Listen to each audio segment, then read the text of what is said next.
नमस्कार दोस्तों, कथा वाचन में आप सभी का स्वागत है। इस वीडियो में हम आपको सकट चौथ की कथा सुनाएंगे। अगर आपने अभी तक इस चैनल को सब्सक्राइब नहीं किया है तो प्लीज़ इस वीडियो को लाइक और चैनल को सब्सक्राइब करना ना भूलें और बेल बटन भी ज़रूर दबाएं। सकट चौथ का व्रत माघ महीने की कृष्ण पक्ष की चतुर्थी तिथि को किया जाता है। इसे सकट चौथ, तिलकूटा चौथ या संकष्टी चतुर्थी व्रत भी कहा जाता है। इस व्रत को रखने से संतान की तथा पति की आयु लंबी होती है।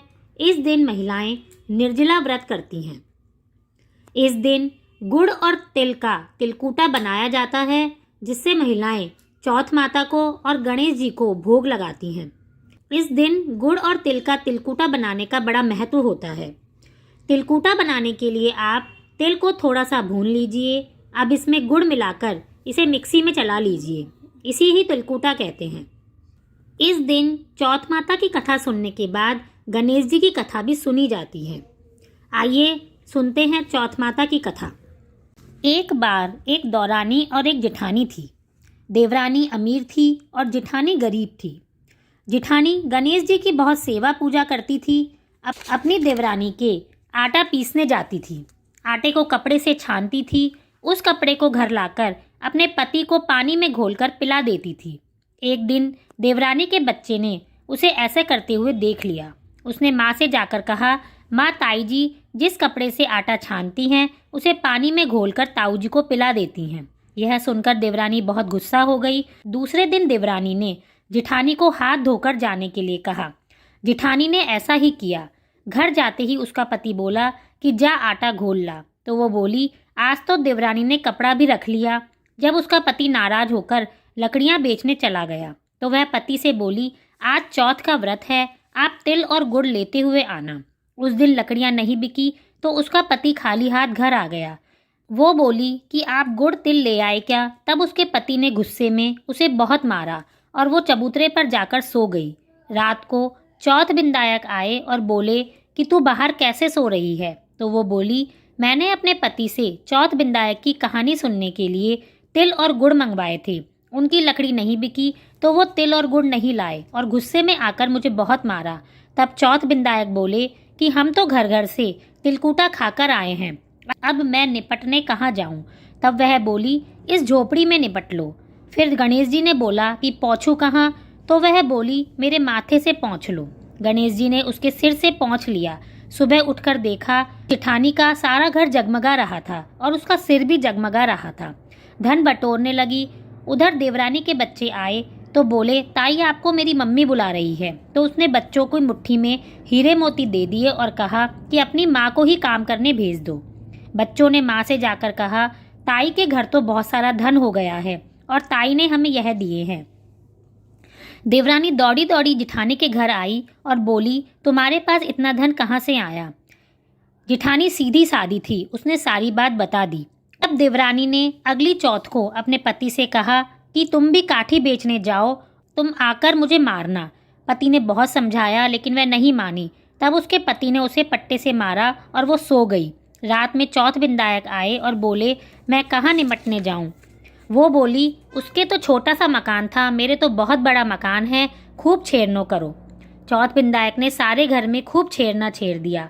वो बोले, मैं पहुँचूँ कहाँ? तो वो बोली, मेरे सिर से। बिंदायक जी ने उसके सिर से पोंछ लिया। थोड़ी देर में देवरानी ने उठकर देखा तो सारे घर में व सारे शरीर में बदबू आ रही थी। वह चौथ बिंदायक से बोली, आपने मेरे साथ धोखा किया है। मेरी जेठानी को तो आपने धन दिया और मुझे कूड़ा, अब अपनी लीला समेटो। तो चौथ बिंदायक बोले, तू धन की भूखी है और वो सत की भूखी थी। अब मैं यह सब तभी समेटूंगा जब तू आधा धन अपनी जेठानी को दे देगी। उसने जेठानी को आधा धन दे दिया तो चौथ बिंदायक जी ने अपनी लीला समेट ली। हे चौथ बिंदायक, जैसे जेठानी जी के साथ किया वैसा सबके साथ करना और जैसा देवरानी के साथ किया वैसा किसी के साथ मत करना। चौथ माता की कथा सुनने के बाद बिंदायक जी की कथा सुनी जाती है। बिंदायक जी की कथा। एक बार की बात है, एक बहू अपनी सास से बहुत परेशान थी। उसकी सास उससे भरपूर काम कराती लेकिन खाना पीना ठीक से नहीं देती थी। बहू अपनी सास की इस आदत से बहुत परेशान थी। अंत में उसने एक उपाय निकाला। वह प्रतिदिन अपने घर से आटा, घी, गुड़ लेकर नदी के किनारे जाती आटा गूंदकर शमशान जाती, वहाँ चिता की अग्नि में रोटी और चूरमा बनाती और वहीं पर एक बिंदायक जी का मंदिर था। वह पहले वहाँ भोग लगाती, फिर स्वयं भोजन करती। बहुत दिनों तक ऐसा ही चला। एक दिन जब वह चली गई तो बिंदायक जी ने आश्चर्यचकित होकर अपने मुंह पर उंगली रख ली। अगले दिन जब लोग वहां पूजा करने आए तो उन्होंने देखा कि बिंदायक जी ने मुंह पर उंगली रख रखी है। ये खबर सारे गांव में फैल गई तो एक भक्त ने कहा, जो भी बिंदायक जी के मुंह से उंगली हटा देगा उसे पुरस्कार दिया जाएगा। पुरस्कार की बात सुनकर सभी ने अपनी अपनी तरफ से प्रयास किया, लेकिन कुछ भी नहीं हुआ। वहां पर सास और बहू भी आ गए। तभी बहू ने कहा, मैं प्रयास करती हूँ। सास ने चिढ़कर कहा, चुप रह, सब लोग हार मानकर बैठे हैं, तू यह काम करके दिखाएगी। बहू ने कहा, हाँ मैं यह काम कर सकती हूँ। सबके कहने पर सास ने बहू को आज्ञा दे दी। तब बहू मंदिर के अंदर गई और दरवाज़ा बंद कर लिया। बिंदायक जी से कहा, मैंने आपकी बहुत सेवा की है, आपको भोग लगाया, अपनी सास से छिपकर मैंने भोजन बनाया और आपको खिलाया, लेकिन आप चुप हैं। क्यों? अब तो आपको अपने मुंह से उंगली हटानी ही पड़ेगी। उसकी बात सुनकर बिंदायक जी सोच में पड़ गए। यह कह तो सही ही रही है, इसने मेरी सच्ची लगन से, सच्ची भावना से सेवा की है, इसका कहना तो मुझे मानना ही पड़ेगा। तब बिंदायक जी ने अपने मुंह से उंगली हटा ली। यह देखकर बहू बहुत प्रसन्न हुई और द्वार खोलकर बाहर आ गई। यह देखकर सब आश्चर्यचकित हो गए कि बिंदायक जी ने अपने मुंह से उंगली हटा ली है। तब गांव वालों ने सोचा कि ये जादू टोना जानती है, इसलिए इसने कुछ किया है। उन्होंने कहा, तूने जादू टोना किया है। तब वह बोली, ऐसा कुछ नहीं है, बात केवल इतनी है कि मेरी सास मुझे खाना नहीं देती थी। मैं चुपचाप घर में आटा लेकर नदी किनारे दुकान से वस्तुएं खरीदकर चिता की अग्नि में भोजन बनाकर बिंदायक जी को भोग लगाती, फिर स्वयं भोजन करती। यह देखकर बिंदायक जी ने आश्चर्य से अपने मुंह पर उंगली रख ली और प्रार्थना करने पर इन्होंने उंगली हटा ली। यह सुनकर सभी बहुत प्रसन्न हुए और साथ ही सास ने भी अपनी बहू से क्षमा मांगी। तो हे बिंदायक जी महाराज, जैसे आपने उस बहू की सुनी वैसे सबकी सुनना। इस तरह से आप सकट चौथ माता और गणेश जी की कथा सुनकर अपने व्रत को पूरा करें। उसके बाद अपने बड़ों के पैर छूकर उनका आशीर्वाद लें। जैसा कि आप सभी जानते हैं कि यह व्रत निर्जला किया जाता है, तो शाम के समय आप चांद को जल चढ़ाकर उसकी पूजा करके अपने व्रत को पूरा करें और उसके बाद स्वयं भी भोजन ग्रहण करें।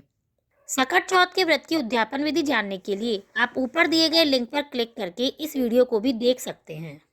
जो भी पूरी श्रद्धा के साथ सकट चौथ के दिन निर्जला व्रत करते हैं और पूरी श्रद्धा से गणेश भगवान की और सकट माता की पूजा करती हैं, उनकी संतान हमेशा निरोग रहती है और गणपति भगवान की विशेष कृपा भी उनके ऊपर बनी रहती है।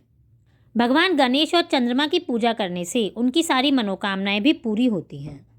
आप सभी को संकष्टी चतुर्थी की बहुत बहुत शुभकामनाएं। धन्यवाद।